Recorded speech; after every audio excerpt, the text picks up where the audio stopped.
دیکھیے عمران خان کا یہ سجدہ کرنا تو پوری دنیا میں مشہور ہے، لوگوں نے اس پر تنقید بھی کی ہے اور کچھ مولویوں نے دفاع کرنا شروع کر دیا اس کا۔ اور کامران اینکر نے اس کا انٹرویو لیا اور کہا کہ سر آپ نے سجدہ کیوں کر دیا، آپ تو مذہبی یعنی رجحان رکھتے ہیں۔ تو آگے سے کہتے ہیں کامران یہ سجدہ شرک والا نہیں ہے، مسلمان تو شرک کر ہی نہیں سکتا۔ ذرا ان کا فلسفہ دیکھیں، کہتے ہیں مسلمان تو شرک کر ہی نہیں سکتا۔ یہ محبت اور عقیدت کا تھا، میں نے ان کو بہت پڑھا ہے، وہ بہت اونچی ہستی تھے، اس عقیدت کی وجہ سے یہ وہ بوسہ جا کے چوکھٹ کو اوپر جا کے بوسہ دیا ہے۔ اندازہ لگائیے جب مت ماری جائے انسان کی، اور یہی سجدہ ہوتا ہے، ہمیشہ سجدہ اسی طریقے سے ہوتا ہے، محبت اور عقیدت کے اندر جا کے چوکھٹ چومی جاتی ہے۔ کسی صحابی نے نبی علیہ السلام کی چوکھٹ چومی ہو؟ چوکھٹ ہے ہی کوئی نہیں، جب مزار کی چوکھٹ، مزار ہی نہیں ہونا چاہیے، چوکھٹ ہی نہیں ہوگی، سجدے کہاں ہوں گے؟ تو یہ کڑی سے کڑی ملائی ہے ان لوگوں نے، ان مسلمانوں نے، جب ان کے اندر شرک آیا ہے تب ان کو ذلت اور خواری ملی ہے۔ اور سب سے بڑے بدبخت وہ ہیں جو ان بدبختوں کی حمایت کرتے ہیں، ان کی سائڈ لیتے، جب ان کی نشاندہی کی جائے دیکھو یہ اپنی آخرت برباد کر رہے ہیں، تمہاری بھی آخرت برباد کر دیں گے، جہنم کی آگ کا ایندھن بنا دیں گے، تو بجائے اس کے کہ اللہ کا شکر ادا کریں کہ ان سے جان چھوٹی ہے اور نشاندہی ہوئی ہے، اور ہم ان کے پیچھے نہیں چلیں گے، ہم اللہ اور اللہ کے رسول کی بات کو مانیں گے، اور جو بھی اللہ اور اللہ کے رسول کے مطابق ہے وہ سر کا تاج ہے، وہ سواری کرے، ہم رکاب تھامیں۔ اور جس نے اللہ اور اللہ کے رسول کی مخالفت کی ہے، اپنی چلائی ہے یا کسی اور بڑے کو آگے لایا ہے،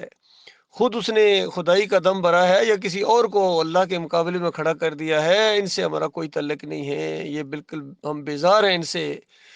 اور ان کا کفر کرتے ہیں، جو مر گئے ہیں وہ گئے، فارغ ہو گئے، جہنم کی آگ کا ایندھن بن گئے، چادریں چڑھانے والے، عرس اور میلے کرنے والے، سونے کے دروازے لگانے والے، حلوہ بانٹنے والے۔ اور جو باقی بچے ہیں جب تک توبہ کریں، جب تک توبہ نہ کریں، کوئی ہمارا ان کے ساتھ تعلق نہیں ہے، اور ان کے لیے بھی ایک موقع ہے، ابھی زندہ ہیں جو، لیکن جو مر گئے وہ گئے مارے گئے۔ دیکھیے ابھی ہمارے اپنے جماعت کے امیر تھے محمد حنیف، جب ان کے اندر یہ سجدہ تعظیمی کا شرک آیا، 7-8 سال ان کو ہم سمجھاتے رہے، ہر اینگل سے، ہر طریقے سے سمجھانے کی کوشش کی، لیکن وہ بدبخت نہیں مانا ہے، اور اس نے اپنی انا کا مسئلہ بنا لیا، تب گیا مارا گیا، فارغ ہو گیا۔ یہی ہم جماعت والوں کو کہہ رہے تھے کہ اگر یہ شرک پر مر گیا تمہارے لیے مصیبت پر مصیبت کھڑی ہو جائے گی، اب تم پھر لوگوں کا، ان فرقہ پرستوں، مسلک پرستوں کا مقابلہ نہیں کر سکو گے۔ وہ تو تمہارے سامنے دو عقیدے رکھیں گے اور دونوں فتوے رکھیں گے کہ دو عالم دین ہیں، ایک عالم دین ہے ڈاکٹر مسعود الدین عثمانی رحمۃ اللہ علیہ، وہ فتویٰ دیتے ہیں کہ جو یوسف علیہ السلام کو سجدہ مانتا ہے اس کا ایمان خراب ہے، اور بالکل اس کے عقیدے کے اندر یعنی خرابی ہے۔ اور دوسرا کہتا ہے جو سجدہ نہ مانے وہ ایمان سے خالی ہے۔ تو بتاؤ کس کو مانتے ہو؟ تو اصولوں کے تحت آپ وہاں ان کے ساتھ مقابلہ نہیں کر سکیں گے، اصولوں کے تحت۔ باقی ڈیٹ مشرک مولویوں کی طرح آگے سے یوں یوں کرتے رہے، وہ تو ایک علیحدہ بات ہے، مناظرے کرتے رہے ان کے ساتھ، لیکن اصولوں کے تحت نہیں کر سکتے، قرآن و حدیث کے مطابق نہیں کر سکتے۔ قرآن و حدیث کا تو یہی فیصلہ ہے کہ الہکم الہ واحد لا الہ الا هو الرحمن الرحیم، تمہارا الہ، تمہارا معبود بس ایک ہے جس کو پکارا جائے، جس کی نظر و نیاز ہو، جس کا واسطہ وسیلہ ہے، جس کے رکوع اور سجدے سب کچھ اس اکیلے کے ساتھ ہے۔ یہ ہے ایمان عقیدہ۔ جو اس کی مخالفت کرے، یہ بات کہی جائے اور اس کو آگ لگ جائے،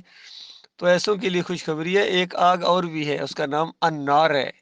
جس کے اندر جانا پڑے گا۔ دنیا میں تو ان کی حمایت کر لی، ان کو اپنا لیڈر، امام اور امیر جماعت بنا لیا، کل قیامت کے دن ان کا دفاع کون کرے گا، اور پھر تمہارا دفاع کون کرے گا؟ یہ مسئلہ ہے، اصل مسئلہ ہے اللہ کے بندو۔ یہ سارے دنیا دار ہیں، یہ مزاروں پر چادریں چڑھانے والے، عرس اور میلے کرنے والے، سراج الحق جیسا آدمی، اندازہ لگائیے، یہ بھی دیکھا گیا ہے مزار کے اوپر جا کے دعائیں مانگ رہا ہے، طارق جمیل بھی، یہ سارے مزاروں کے پجاری ہیں، مزاروں کی میل چاٹنے والے، یہ سارے جو ہے نا قوم کو، پہلے جو کفر شرک کے اندر ڈوبی قوم ہے، اس کے اندر اور شرک کی ملاوٹ کرتے ہیں، اور شرک کے ساتھ تبلیغ کرتے ہیں۔ یہ جس طرح تبلیغی جماعت ہمارے بھائی ہیں رائے ونڈ والے، اور یہاں بحرین میں مسجد نور ہے،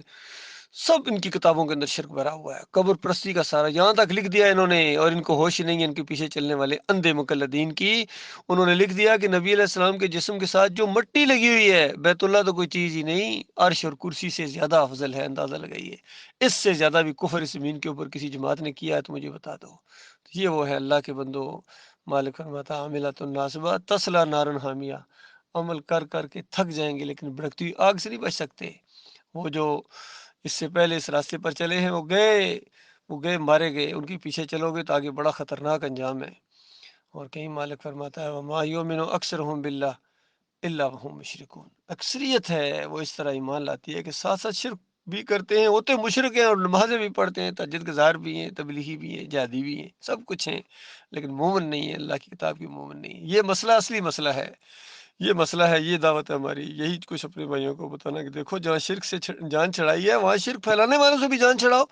یہ بڑا عجیب فلسفہ ہے کہ تم شرک کو شرک مان جاؤ اور پھر کہو گے یہ ہمارے اکابرین ہیں، ہم ان کے پیچھے نمازیں پڑھتے ہیں، ان کو چندے دیتے ہیں، تو پھر تمہارا شرک کے ساتھ ملاپ ہے۔ جس طرح بندہ کو خود تو چرس اور بھنگ نہ پیے، شراب نہ پیے، لیکن شرابیوں کی مدد کرے، شرابیوں کو اپنا ہیرو مانے، شرابیوں کے ساتھ شراکت کرے، سارے معاملات کرے، تو بتاؤ وہ مجرم ہے یا نہیں ہے؟ یہ مسئلہ ہے۔